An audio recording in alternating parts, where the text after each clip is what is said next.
Teacher Besties! Hi!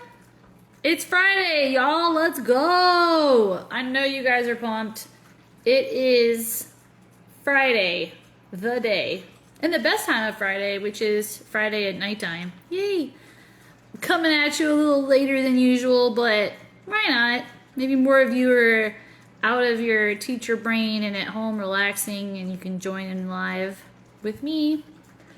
Me, Miss T. Also, my name's Holly. I don't know if I say that enough.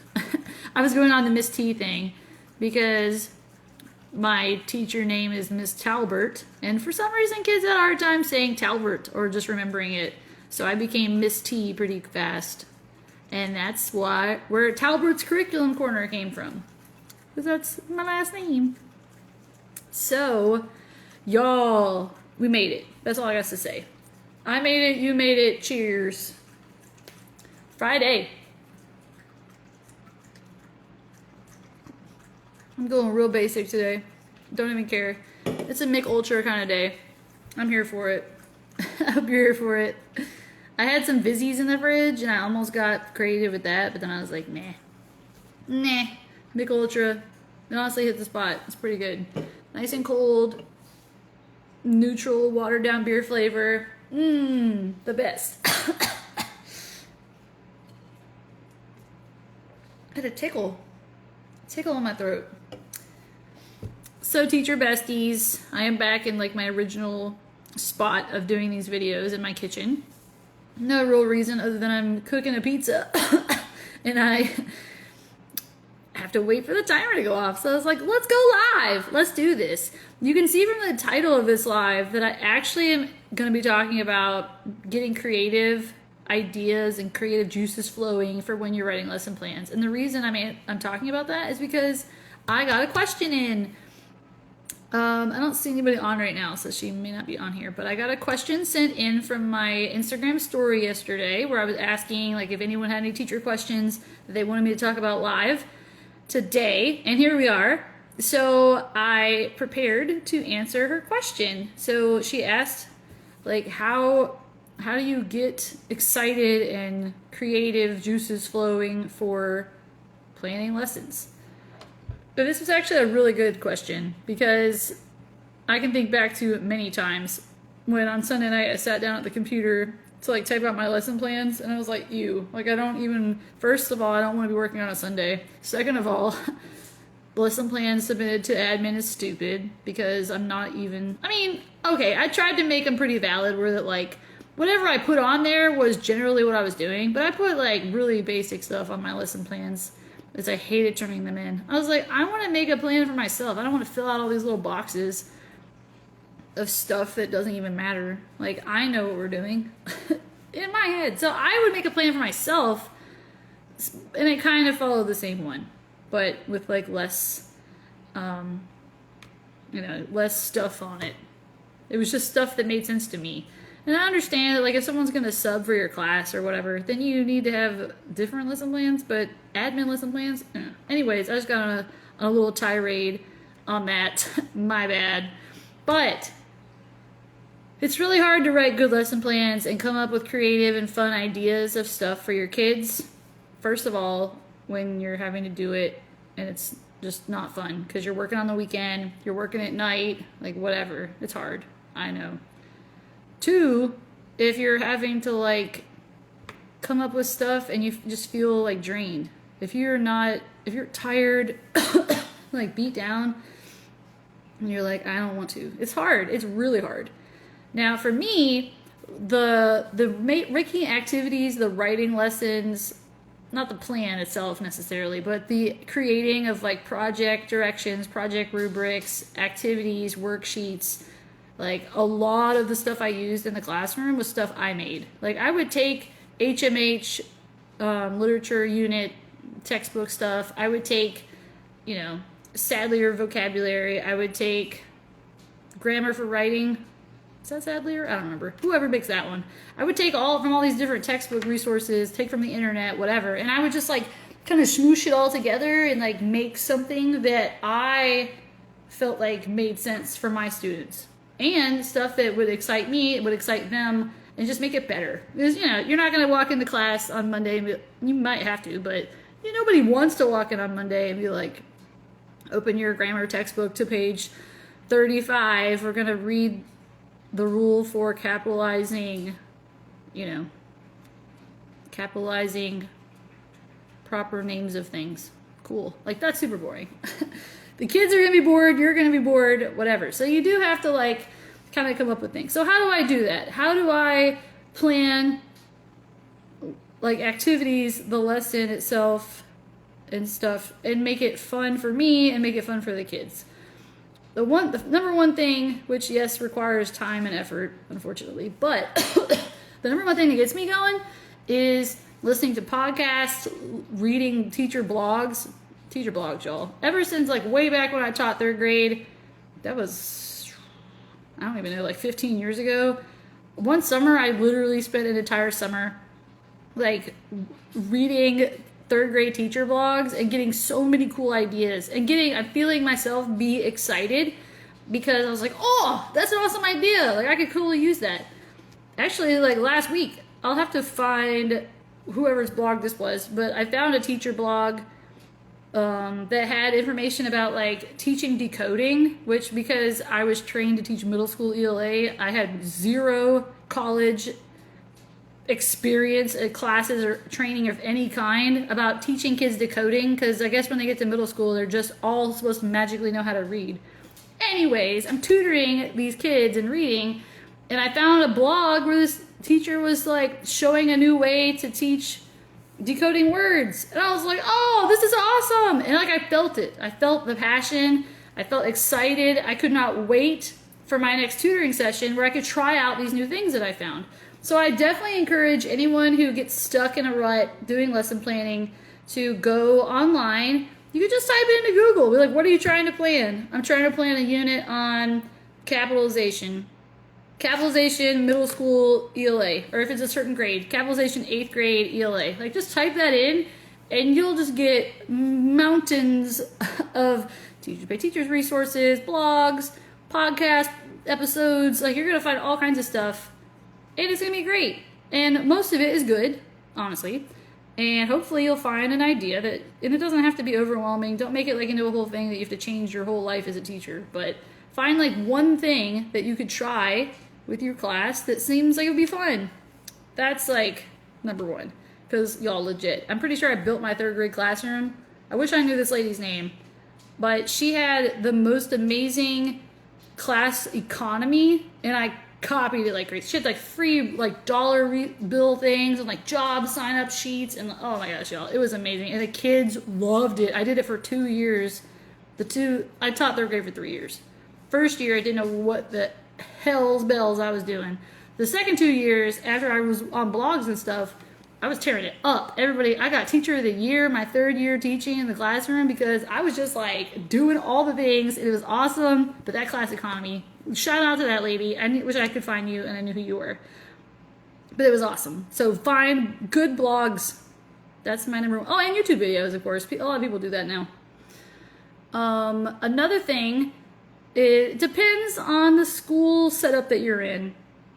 But my thing that would keep me excited about teaching and lesson planning and making activities is finding books and articles and stuff that are interesting, that I personally like to read, and also what the kids are gonna like to read. I saw a lot of cool stuff on Instagram this last couple weeks about the Super Bowl and Taylor Swift, and people are making articles with comprehension questions and stuff about Taylor Swift.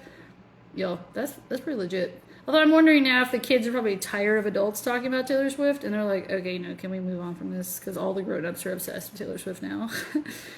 But anyways, do topical stuff.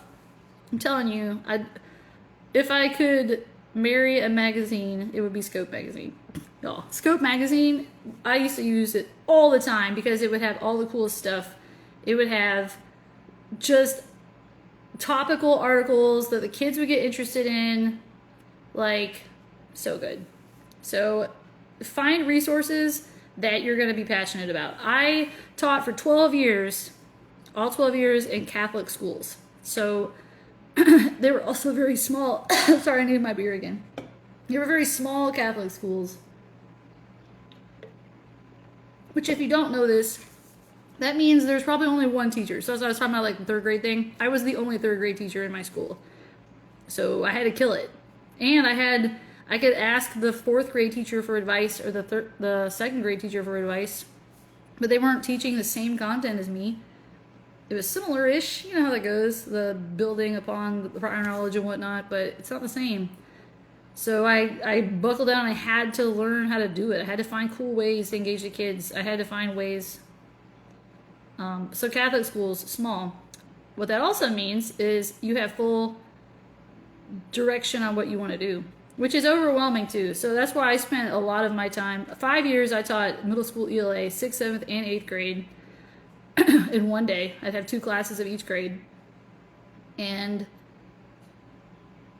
I got to pick, which is hard but also good. So when you get to the school, you have whatever books they have, and you make do. You figure it out. You read some things. It maybe it's super old novels, like whatever. But then once you've been there for a little bit, you can be like, oh, well, let me do this class novel. Let me do this one. And maybe the kids can like find their own book in the library for this one.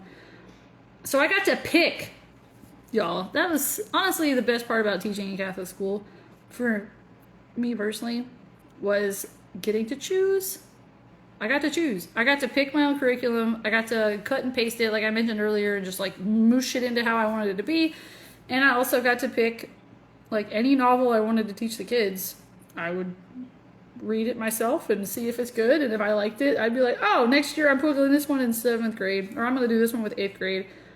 Like, I got to choose. So in having choice, that meant that it was so fun for me. Like, I like reading the books that middle school kids like anyways, but because I'm crazy. But it was just so rewarding to like read a book that I actually like and then get to share that experience with the kids. Like that. If you can do that, if you can be a teacher who can pull in things that you personally feel passionate about and then put that into your class, that's the key.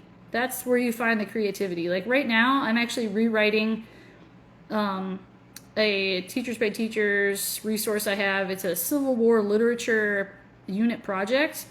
And in starting that, of course, it's already been on there for a while making money, but like I wanted to fix it, make it a cover, change the title, like fix the actual resource itself. And now I'm like all in on the Civil War unit. Now I want to redo like everything and post a bunch of new things and make bundles. Like, y'all, how did I get that? How do I get that little spark where all of a sudden I'm like, oh, it's so good? It's because I like it. I like teaching about the Civil War because I'm a nerd. I love learning about history in the Civil War. And I spend a lot of time like reading all the things. I love reading like Oh Captain, My Captain and the Gettysburg Address. Like reading it and analyzing it with kids gives me the fire. And I'm like, I can do those because I wanted to. Did my curriculum textbook thing that I had, did it have Oh Captain, My Captain in it? No, but I know that's a good Civil War literature piece to teach. So I found it on the internet and I printed it out and we do it. So it's great. But that's what I mean. You gotta like pull in things. And I understand some schools do not have the flexibility. Maybe you are set on a certain curriculum and you have to teach these novels. My pizza timer's going off. Okay, I'm gonna go get it. You have to teach this novel. You have to teach that novel. You have to do it with like other teachers, especially if you're in public school. I know that's a thing. That you have to just kind of go with whatever's already made. But even in that situation, like I feel like you could find little bits here and there where you pull in an article that you're interested in for like a do now activity. Maybe you're like, hey, when the kids come in tomorrow, I want them to read this article, we'll say, about Taylor Swift influencing football. I saw that somebody posted. I think it was Nash teacher, is that her name? She's my new friend. My new teacher bestie. She doesn't even know. She doesn't know she's my teacher bestie, but she is. So anyways, she had an article that she was posting for sale that was about Taylor Swift and her, like, is she ruining football or something? Which I thought was super cool. And if I was in the classroom right now, I would totally do that. But do it. So be like, they don't control every single thing you do. Pull in things and make it your own. Make it be special to you. Make it give you that fire feeling, that feeling in your gut and in your heart where you're like, this is why I'm a teacher. I'm a teacher because I like getting to bond with the kids. I like getting to experience literature with them or experience writing stuff with them. Like I posted the other day for Valentine's Day, like some ideas of writing stuff that's like no prep. Like you can literally just go in there on Valentine's Day and be like, I'm throwing my lesson plans out the window and I want to have the kids write love letters to their like favorite pet or whatever. Like you can be so silly with it. And honestly, the sillier, like the kids get it. High school, they may be a little more but like 3rd grade to 8th grade was my like, mwah, like those were my kiddos, 3rd to 8th. And they would totally do that with you. And the sillier you can be and the more, like they can just tell that you actually like being around them. And it just makes everything flow. Like writing lesson plans is easier when you have like this guidance of like, hey, I'm going to do something fun with my kids. Like if you think about it from that perspective, it's way easier. I actually did have another couple of things, but the last one I'll say, because I know I'm running long, is finding good professional developments. I know everybody's like, oh, professional development's the worst. But I've been to some and watched. I've done some webinars. I've been to some live person ones like before COVID that were so good. And I walked out of those things and I was just like, oh, I'm ready to take on the world. Like I want to go write all the lessons, teach all these cool books. I went to one in person from Scholastic one time, which was awesome. And they gave away so many free books and like had a book fair there. You could buy all the books. Scholastic, here for it. That's my second Scholastic plug today. I went to in person. I always get the letters mixed up. I think it's ASCD or it's ACSD. I don't know. It's a teacher like big organization thing that does. They do online webinars and stuff, and then they also have like the in-person workshop thingies, I think. But that one was super good. And then, yeah, I did like some sadlier webinars about reading instruction a couple weeks ago, and they were actually really good. And they were free. Like you could just sign up for it. But it was cool because like those actually had really good presenters, and what they were saying applied to like what I'm studying and stuff I'm doing for tutoring and everything. So I was like, oh, this is good. But there's nothing like doing a professional development that lights the fire. Like, I'm here for it. Now, I do know there's plenty of them out there that are trash that you go to and you sit in person and like the presenter's boring and what they're talking about doesn't apply to you, or it's not realistic to the classroom environment. Like, it happens.